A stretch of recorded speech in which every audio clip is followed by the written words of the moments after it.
Walk with me for a few minutes. So I want to have a conversation today that I think is going to resonate with all of us that at any point in our life have ever felt that we lost something or that something was taken away from us. And I'm sure most of you out there can relate to probably many times in our life where we've been in that situation where we feel like something was taken or we were experiencing a loss and everything that comes wrapped around that feeling. And I want to explore that a little bit and maybe offer a shift in perspective on the story or the script we often tell ourselves when we're in that situation. But before we get to what I mean, I want to tell a quick story if that's okay with y'all. So yesterday, I sold one of my cars, an older one, my Range Rover Sport, which for over a decade was like my adventure mobile. That was the car that anytime we were going on a road trip or doing any sort of activity, would throw the surfboards in, the paddle boards on top, the mountain bikes on the back, the snowboards inside, and had so many awesome experiences and trips in that vehicle. So many awesome memories.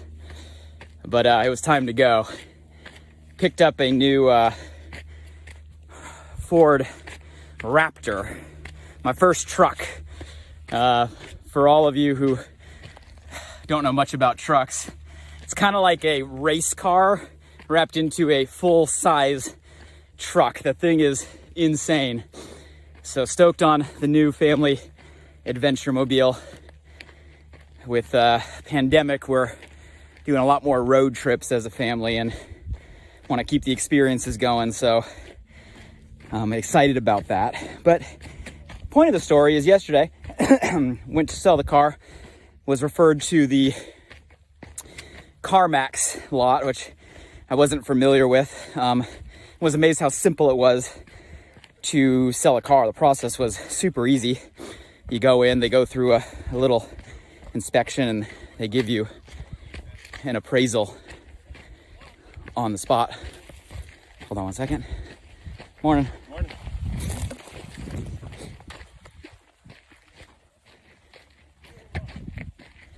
Got a bunch of people on the trail today. It's a beautiful day here in Santa Monica. Hello. Morning. Morning. Enjoy. Thanks. You too. Thank you. So I'm sure it was a low ball offer because obviously they make a profit, but if you're looking to save time, it was super efficient. So I went through the process yesterday, and as we're kind of unpacking all the stuff out of the car and ready to hand over the keys, my son Grayson got super emotional. Probably the most emotion I've seen him in terms of losing something. And he started getting upset that he didn't want to give away the car and wanted to keep the car, and was running up and in tears, like hurt tears, not like tantrum tears. And he was hugging the car, which was interesting because it's not even the car that we drive very often. And it gave me an opportunity to teach him a lesson, both Karis and I, on how losing things is a good thing and how we got to keep the memories and everything it did, and how now letting that go give us the opportunity of a brand new adventure mobile and where we're going to go and the experiences we're going to have. But it got me thinking a lot about this topic of kind of loss, or we're in times where we think things are being taken away. And not only how that applies maybe to like things in our personal life and far more than kids, but how I've seen kind of a similar pattern in life and in business when it comes to people that I've worked with over the last couple decades as entrepreneurs, and how the core, I think, of this feeling has to do with desire. And I'll explain what that means. But it really comes down to a desire. And specifically a pattern I've seen of 5 different phases that we can all go through when it comes to us having this desire, or often losing this desire. And I want to talk about those phases. Just want to check in real quick. Who's out there? If you're walking with us live, I want to know you're there. Don't be shy. Say hello. How you doing? How you feeling? Tell me something you're excited about right now in your life. If you are new to the crew, welcome. We have Walk With Me Wednesdays going here, where we get to walk together, share inspired thoughts in a collaborative conversation. So please introduce yourself and contribute any thoughts or opinions or insights you have in the comment below. That adds value to me. It adds value to everybody walking with us today. So desire. Guys, at the core of everything when it comes to progress and movement, growth, advancement, elevation, becoming, having, attaining, desire. You go back to Think and Grow Rich, which is kind of the holy grail for the entrepreneurs. How many of you guys have read the book, Napoleon Hill? If not, you got to grab it. The beginning chapters are all about a burning desire. And everything starts there. Guys, desire is the battery. Desire is the energy. Desire is the drive. There's nothing wrong with the emotion or feeling to want.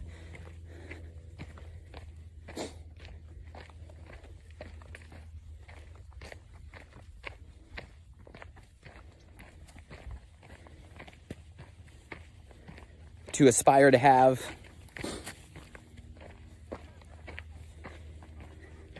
Check out the view.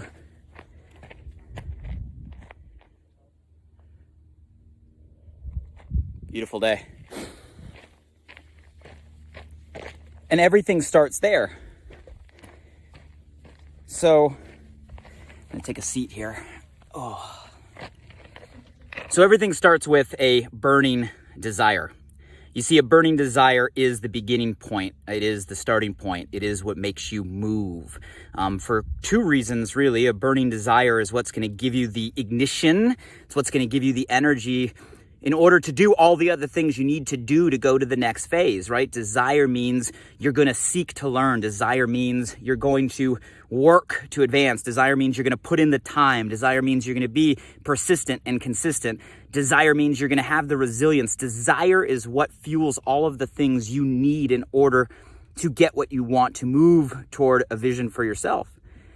And then beyond all of the tangible or the skills, desire also is what gives you the X factor, the edge, right? Call it the law of attraction, call it a frequency, call it a vibration. When you have a burning desire, you start to attract the opportunity, the people, the solutions, right, around you to move you forward. You see, everything starts at a nucleus, right, of desire.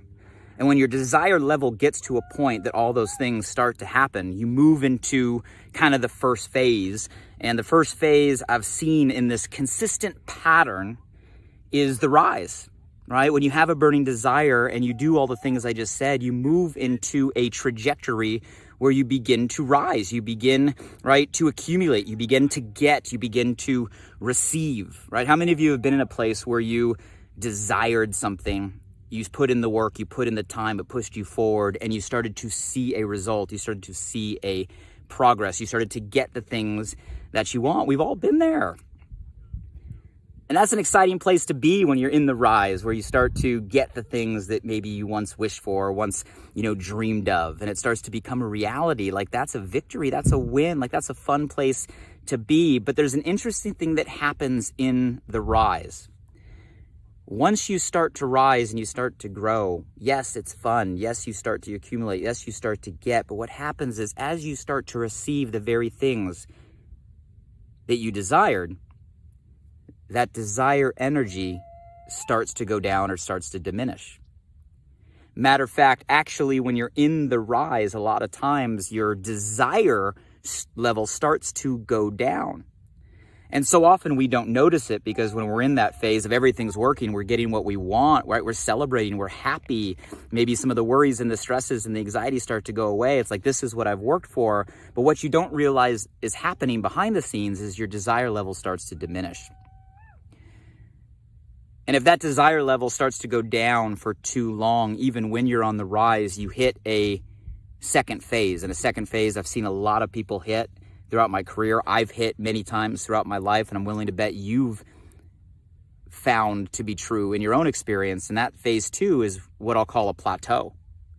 And a plateau is where all of a sudden maybe you stop getting or receiving at the same level that you were during the rise. And when you're in the plateau, you think it has to do with what you're doing in that moment or the actions in that moment. You don't realize that the plateau is a result of a diminishing desire at some point previously in the past. And that might be months, right, or even years right behind you. While you were still in the rise, the desire diminished, and that is why you hit a plateau. And if you're in a plateau for long enough and that desire is not restored, inevitably what happens in our life is we go through a next phase, and the next phase I'll call a fall.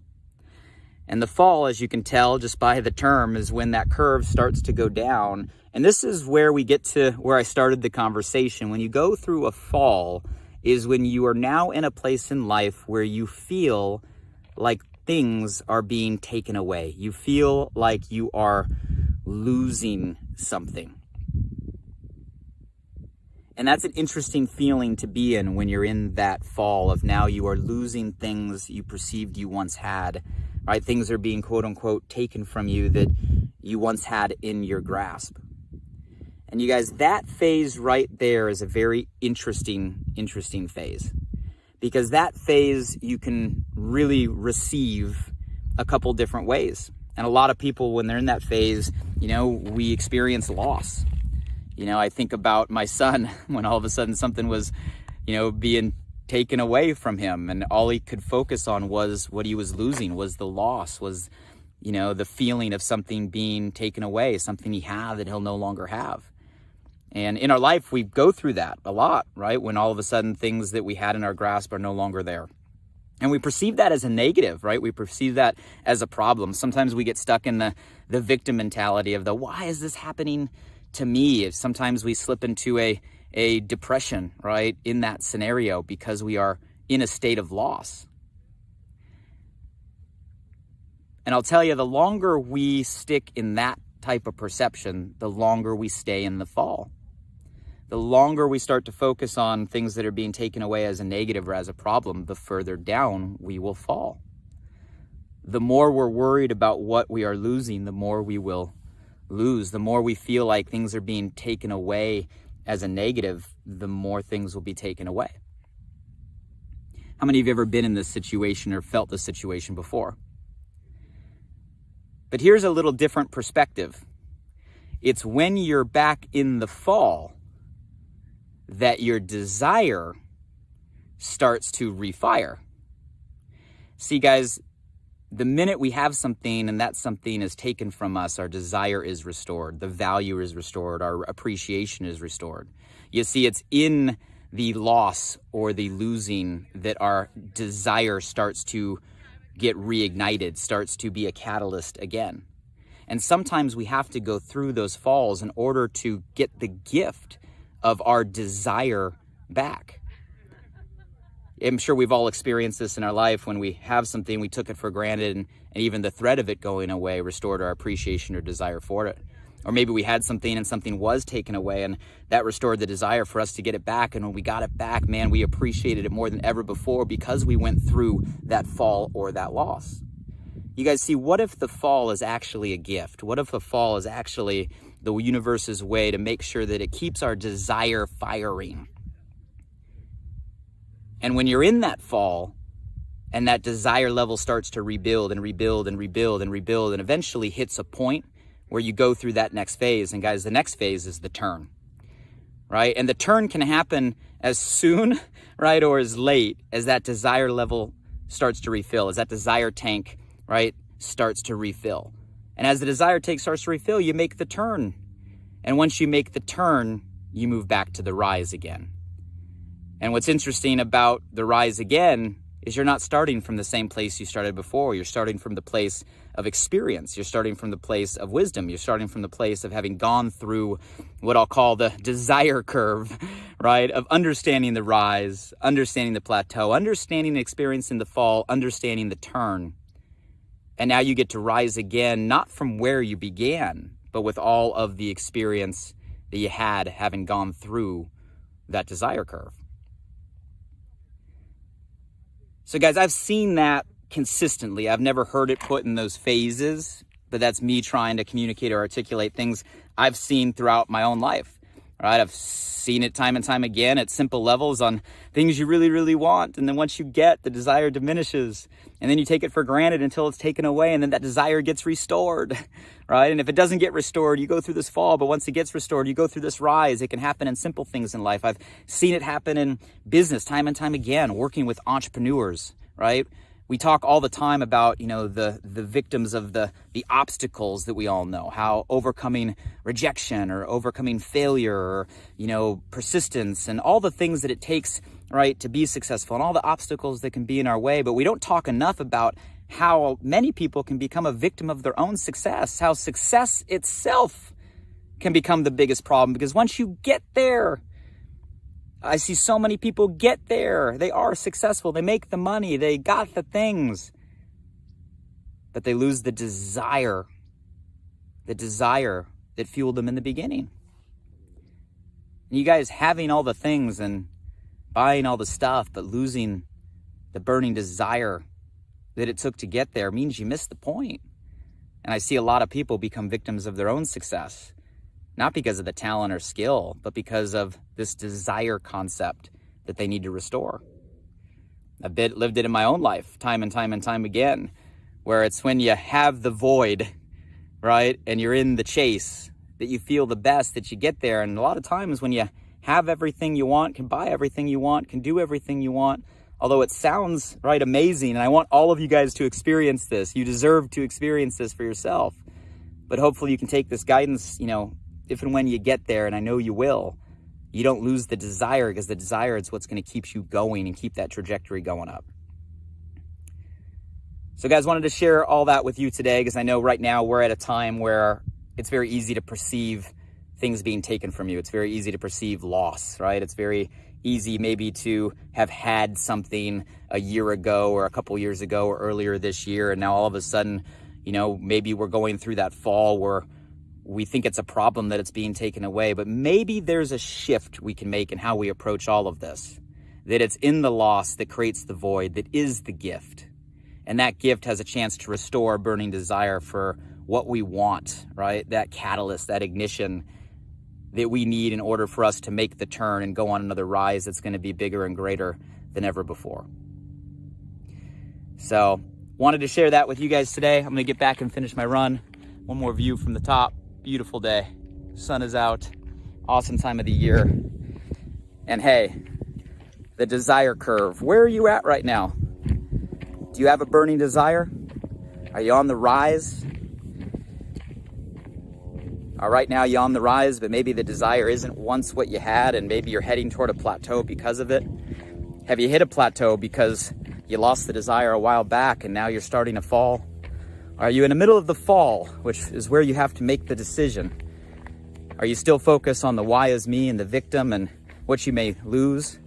Or maybe will you take the shift in the scripture story we're telling ourselves, and that void maybe is the gift you need right now to restore the desire for you to make the turn and rise again. Where are you at right now in your life, in your career, in your relationships?